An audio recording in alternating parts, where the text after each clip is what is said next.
Hello everyone, তোমরা সবাই কেমন আছো? আশা করি সবাই ভালো আছো এবং তোমাদের ভালোবাসায় আমিও খুব ভালো আছি। তো আজকে আমি এসেছি আমার একটা ননদের ছেলের অন্নপ্রাশনে, ননদের বাড়িতে।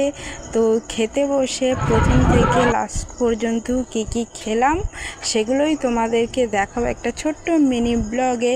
এবং আমার সামনে আমার একটা ননদ বসে আছে, ও কীভাবে খাচ্ছে শুধু দেখো তোমরা।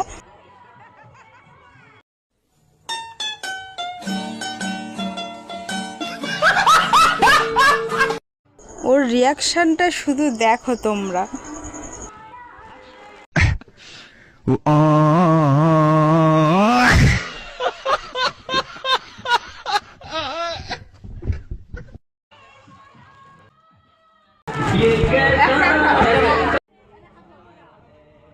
ওখানে আমাদের একটি পাত্রে গরম সাবান জল দিয়েছিল এবং তার মধ্যে আমরা হাত ধুয়ে কর্নেটো আর চাটকলাটা নিয়ে চলে গিয়েছিলাম দিদিদের রুমে। এবং রুমে গিয়ে দেখি না আমার দিদির ছেলে কীরকমই হয়ে আছে দেখো। এবং কিছুক্ষণ রুমের মধ্যে রেস্ট নিয়ে তারপরে বাড়ি যাওয়ার জন্য বেরিয়ে পড়লাম। এবং এই টোটো দাঁড়িয়ে আছে। আমার ভিডিওটা তোমাদের ভালো লাগলে লাইক কমেন্ট শেয়ার করে দিও। বাই।